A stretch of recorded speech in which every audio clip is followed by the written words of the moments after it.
people in the valley. Hi, I'm Becky. And I'm Jan. And we are People in the Valley. I noticed that when kids get their license, some of them get to then they just can drive wherever they want to go. It's like, well, you have your license. I know, it's like, bam, freedom. Just get in the car. I'm going to Chicago. Okay, you have your license now. That's what he's been telling me. He's been telling me he's going down to Germantown to see Christy. And you're like, I'm like, well, wait. How about this? How about just drive to Berlin, maybe to Oshkosh in a couple weeks, and it's snowing. So I'm nervous about it. You're staying home. It's snowing. How about this? You just got your license. Now, well, do some dishes. When you chew gum and you swallow it, does it stay in your stomach for 7 years, like they used to say? If you swallow that gum, it'll stay in your stomach for 7 years. It's like, don't I have stomach acids? Yeah, that's got to get out of there somehow. Well, I looked it up. Good. You do poop it out. It's just like anything else. It's like food. It's made out of... It's made out of mint. If you swallow a nickel or a dime or a quarter, you're going to poop it out. One of my kids was, we were traveling somewhere, and I always, if they had a diaper rash or whatever, you put Vaseline on their bottom. Yeah. Well, somehow she had gotten into her diaper bag. Ooh. And we were in the car, and I turn around, and I see she has a huge thing of Vaseline that she has eaten. I wonder what that tastes like. You know, you put it on your lips so you taste it a little bit. Could you imagine like a spoonful in her mouth? She hasn't been constipated since. That was 10 years ago. That's pure lubricant. All the way through and through. Wow. To let it out. I just read on the internet, I was looking up about crying. So we had some crying. Crying? And crying is very healthy. It is very healthy. So. It actually kills bacteria around the eye. Sure. And gets toxins out. It elevates your mood. It lowers your stress. So if you don't cry, if you hold that in, I was wondering what would happen, and it actually does increase stress levels, and it increases those diseases that are aggravated by the high stress, like ulcers and high blood pressure and heart. You know what? That makes sense. Yeah, because when you have a good... Cry.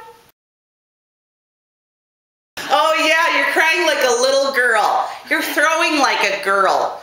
You hit like a girl. You scream like a girl. Why do we do that? Why would we do that? I'm sensing you don't like the like a girl phrase. Why would we do that to a half of our population?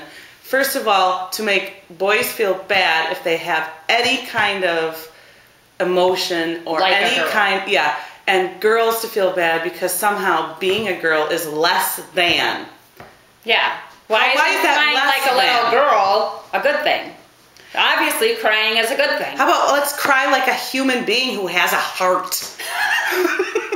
If you have a heart, you can cry. And screaming, boys scream. When I've heard boys scream on the playground, they haven't hit puberty. They are going to scream just like a girl, and it's natural. It is okay. Yeah. But, I mean, maybe girls are screaming like a boy. No, I mean, maybe the scream is just all the same. Girls are screaming like boys. It's up here. It's a girl. We're human. Yeah. We're all screaming like human. We're mammals. Oh, yeah, back to that. I like to say that.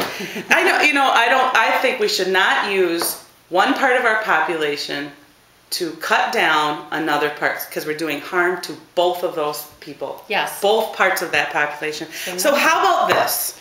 If you solutions right away. If someone says to you, you hit like a girl, hit them like a boy in the boy part, and then if they cry, say, "Oh, are you crying like a little girl?" Unless you're saying like a hyena. Oh, yeah. You can use an analogy about... Then, what are the hyenas going to think? Yeah, then they'll be mad. What's so bad about screaming like a hyena? Or laughing like a hyena? Yeah, that might be a compliment. We're going to be on the Sunday morning CBS show with Lisa Malik and Justin Steinbreck. And we're very excited about February 21st, so tune in. You might have to set your DVRs from 6 a.m. until 9 a.m. because we're not sure when we're going to be in that. Yeah, I think it's 6 to 8. Excited. Okay, so now people have heard this, and they've asked me, how that happened. How did we end up getting a phone call from CBS? I called some general managers and said you might be interested in our little talk show we have on YouTube. Check them out. Give us a call if you'd like us to come on your show. We made 3 phone calls a couple weeks ago. Yeah. And we forgot about it, really. And when we least expected it. Well, I didn't forget about it, but I thought maybe they didn't like it. She thought we were a hoot. Lisa Malik said you're a hoot. You're like an owl. You hoot like an owl. There we go. That's what we're going to challenge our audience. We need you to be creative with the analogies. phrase. Mm-hmm. Similes. That's a simile. And if you come up with a good one, let us know. Mm-hmm. We'll use it. Okay. We love you all. Okay. See ya. Cheers. We are people in the valley.